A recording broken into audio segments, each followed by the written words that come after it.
नमस्ते, good morning. आज का हमारा टॉपिक है शक्ति संसाधन।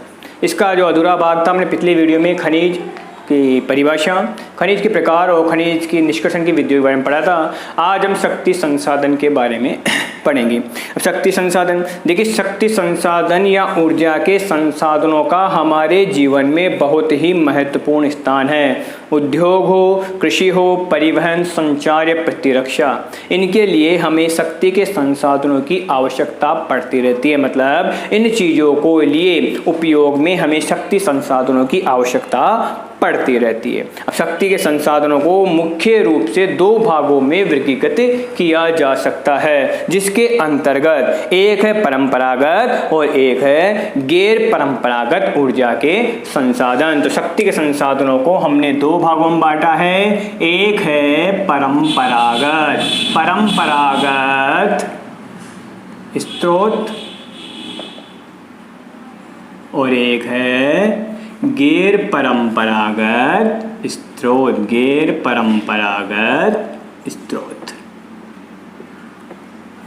गैर परंपरागत स्रोत।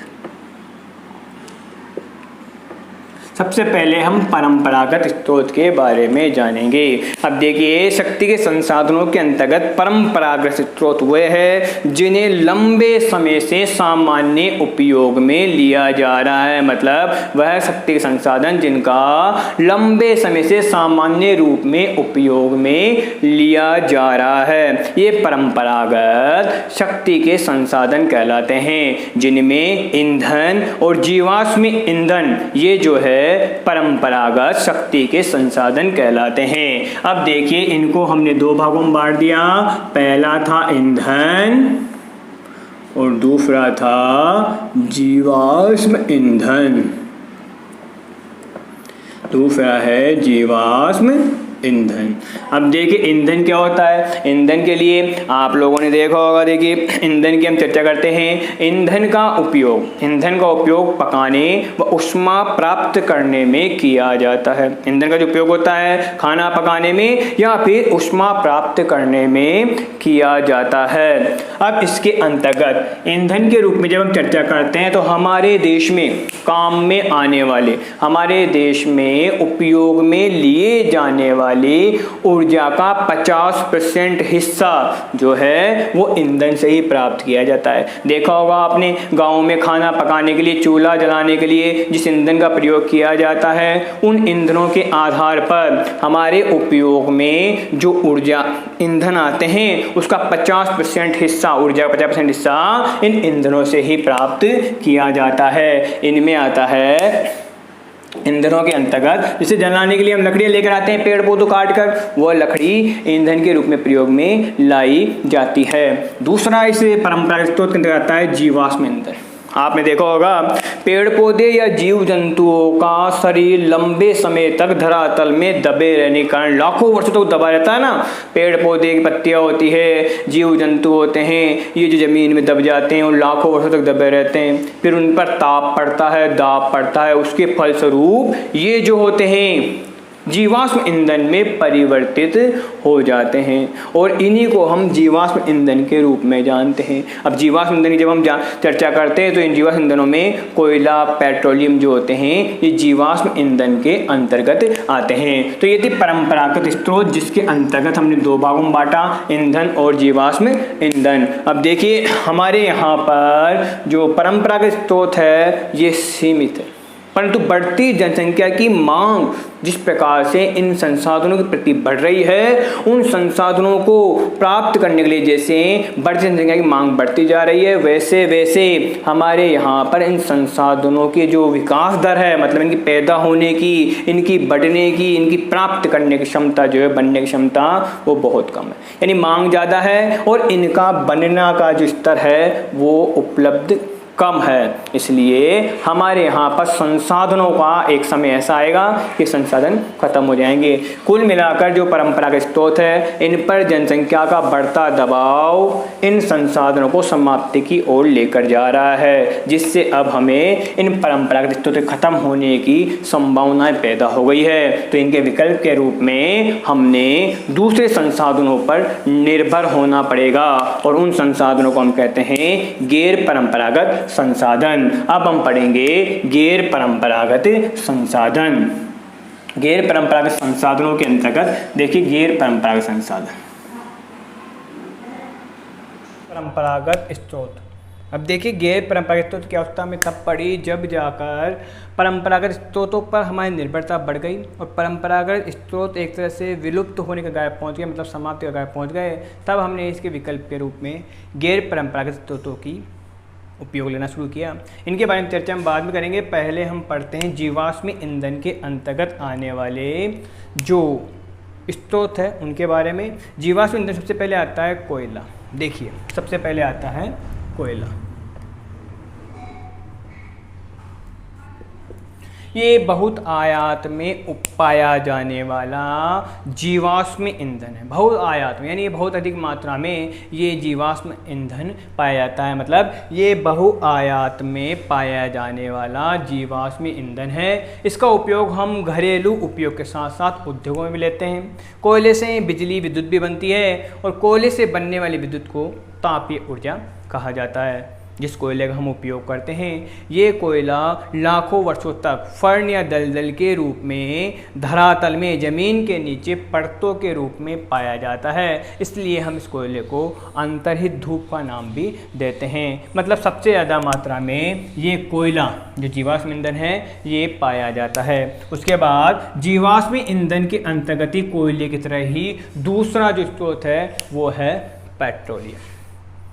कौन सा है? पेट्रोलियम। अब देखिए पेट्रोलियम की हम चर्चा करते हैं। पेट्रोलियम के अंतर्गत आप कार चलाते हैं, आपकी साइकिल को चरमराने से जो तेल रोकता है, ये दोनों ही शुरुआत में गाढ़े काले द्रव्य के रूप में पाए जाते हैं। मतलब जो कार आप चलाने के लिए कार में जो पेट्रोल डाल वो और साइकिल को चरमराने से रोकने के लिए जिस पदार्थ का आप उपयोग करते हैं ये दोनों शुरुआत में काले द्रव्य के रूप में पाए जाते हैं। ये जो है सेलों के मध्य में चट्टानें होती है ना, उन चट्टानों के मध्य में पाया जाता है। इसे हम पेट्रोलियम कहते हैं। पेट्रोलियम पदार्थ रूप में हम इन्हें जान सकते हैं। ये सेलों के मध्य में पाया जाता है।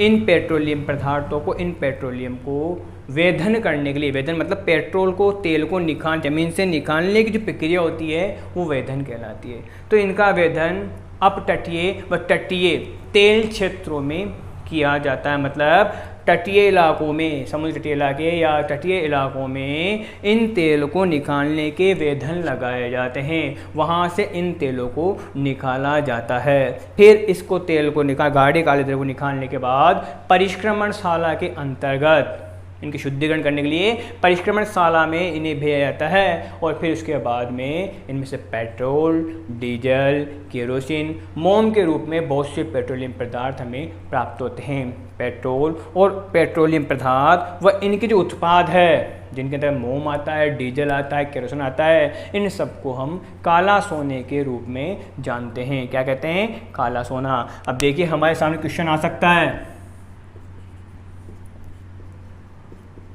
एग्जाम में अधिकतर आता है ये क्वेश्चन। इसमें पूछा जाता है काला सोना किसे कहते हैं। तो पेट्रोलियम और पेट्रोलियम से बनने वाले उत्पादों को हम काला सोना कहते हैं। ये चीज़ें हमें याद रखना बहुत आवश्यक है। अब तीसरा हमारा चैप्टर है जो जीवाश्म ईंधन के अंतर्गत पाया जाता है वो है प्राकृतिक गैस। प्राकृतिक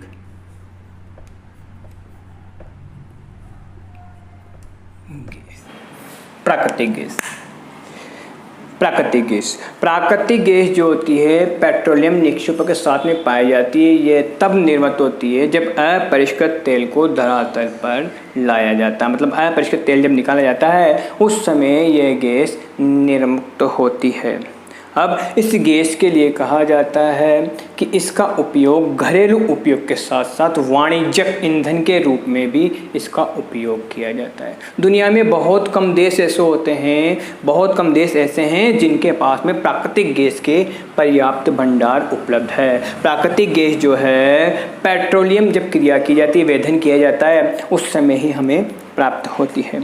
अब देखिए, जिस प्रकार से हम जीवाश्म ईंधन का अत्यधिक मात्रा में प्रयोग कर रहे हैं और इसका उपयोग लेने के बाद में, जीवाश्म ईंधन का उपयोग लेने के बाद में जो प्रदूषण होता है, उस प्रदूषण ने और अत्यधिक दोहन ने हमारी चिंताओं को बढ़ा दिया है। क्योंकि इस कारण से जब हम अत्यधिक इनका दोहन करेंगे, अत्यधिक मात्रा में इनका विदोहन करेंगे, उपयोग करेंगे, तो एक समय ऐसा आएगा कि ये गैर परंपरागत जीवाश्म ईंधन लगभग खत्म हो जाएगा। हम जिस प्रकार से इनका उपयोग ले रहे हैं उसी प्रकार से हैं जैसे एक नल की टोंटी टपकती रहती है, और उस नल की टोंटी का लगातार टपकते रहने के बाद में एक समय ऐसा आता है कि वो टंकी खाली हो जाती है। उसी प्रकार से जिस गति से हम जीवाश्म ईंधन का उपयोग कर रहे हैं, उस गति से इनका बनना, इनका पैदा होना असंभव है, क्योंकि खनिजों को बनने में लाखों वर्ष भी लग जाते हैं। इसलिए जिस गति से हम इनका उपयोग कर रहे हैं, अनियंत्रित होकर एक समय ऐसा आएगा ये जीवाश्म ईंधन खत्म हो जाएंगे। तो इससे हमारी चिंताएं बढ़ी, और इन चिंताओं को समाधान करने के लिए हमने गैर परंपरागत जो स्रोत है उनकी तरफ ध्यान दिया, जो कि इन परंपरागत स्रोतों के विकल्प के रूप में, स्वच्छतर रूप में जाने जा सकते हैं। अब जीवाश्म ईंधन का हमने परिचय पढ़ा, उसके बाद आता है ईंधन के रूप में जल विद्युत। जल विद्युत देखिए बहुत ही स्वच्छ तरीका है, इससे प्रदूषण भी नहीं होता है। जल विद्युत कैसे बनती है? देखिए, ऊंचे चट्टानों पर बांध बनाए जाते हैं, वर्षा के जल को संग्रहित कर लिया जाता है, और फिर वहां से ऊंचे चट्टानों पर से, ऊंचे बांधों पर से पाइप के द्वारा पानी को टरबाइन पर गिराया जाता है। टरबाइन एक संयंत्र है जो विद्युत बनाने में सहायक है। अब बांधों के नीचे लगे हुए टरबाइन पर जब पाइप से जल डलता है तो नीचे लगे हुए ब्लेड जनरेटर जो होते हैं वो टरबाइन को घुमाने का कार्य करते हैं, और फिर उससे जो विद्युत बनती है उस विद्युत को हम जल विद्युत कहते हैं। दुनिया में बनने वाली विद्युत का लगभग 1/4 मतलब 25% हिस्सा जल विद्युत के कारण बनता है, मतलब जल विद्युत के रूप में उपयोग में लिया जाता है। अब देखिए टरबाइन से विद्युत कैसे बनती है, उसके लिए एक छोटा सा डायग्राम बनाते हैं समझने के लिए। देख लीजिए, मान लीजिए ये बांध है, यहाँ वर्षा जल संग्रहित किया जा रहा है, ये बांध की दीवार है, यहाँ वर्षा संग्रहित किया जाता है, यहाँ ये जल भरा हुआ है, ये बांध की दीवार है, ये बांध की दीवार, ठीक है। यहाँ पर पाइप लाइन के द्वारा, इन पाइपों के द्वारा ये टरबाइन बना होता है जो षटकोण के रूप में काम करता है, ये घुमावदार ब्लेडिंग होती है, और नीचे लगा रहता है ब्लेड जनरेटर, ये घूमता है और इन टरबाइन के हिस्सों को गति प्रदान करता है। अब इन गति प्रदान करने के कारण जब इन पर पानी गिरता है तो टरबाइन घूमता है, और फिर घूमने के कारण टरबाइन के जो पहिए होते हैं ना, ये पहिए घूमते हैं। जब जल इनके ऊपर गिरता है टरबाइन के ऊपर, टरबाइन पे जल गिरता है, तो टरबाइन पे जल गिरने के कारण ये जो होता है टरबाइन घूमता है, टरबाइन घूमने के बाद ब्लेड जनरेटर होते हैं नीचे, ये वाले ब्लेड जनरेटर होते हैं, इन्हें हम कहते हैं ब्लेड जनरेटर।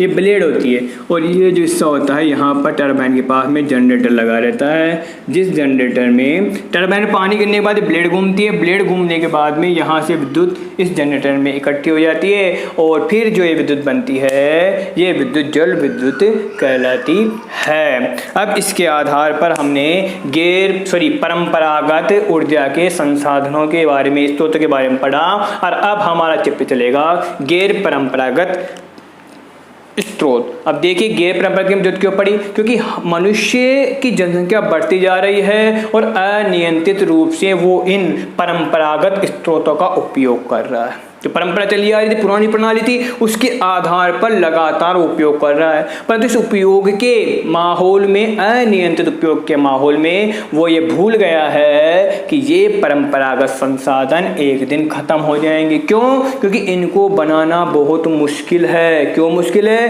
क्योंकि मनुष्य अपने जीवन में जिस प्रकार से इनका अनियंत्रित उपयोग कर रहा है, एक समय ऐसा आएगा ये परंपरागत स्रोत खत्म हो जाएंगे। क्योंकि इन्हें बनने में, क्योंकि मनुष्य का जो उपयोग है ना, वो उपयोग की गति ज्यादा है, एवरेज ज्यादा है, और इनके बनने की गति जो है धीमी है। इसलिए भविष्य में एक बार समाप्त होने के बाद इन्हें बनने में हजारों से लाखों वर्ष लग जाते हैं। तो इन सबका विकल्प के रूप में, क्योंकि मनुष्य अब क्या आरामदायक जिंदगी जीने वाला व्यक्ति हो चुका है, जिनका संसाधनों का उपयोग कर रहा है, उन संसाधनों के लिए ये स्रोत बहुत आवश्यक है।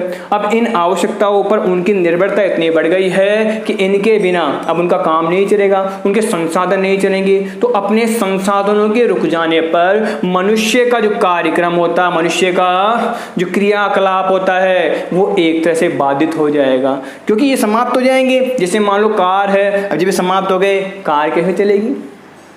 पंखा है, कूलर है, लाइट है, ये सब कैसे चलेगी? टीवी कैसे चलेगी?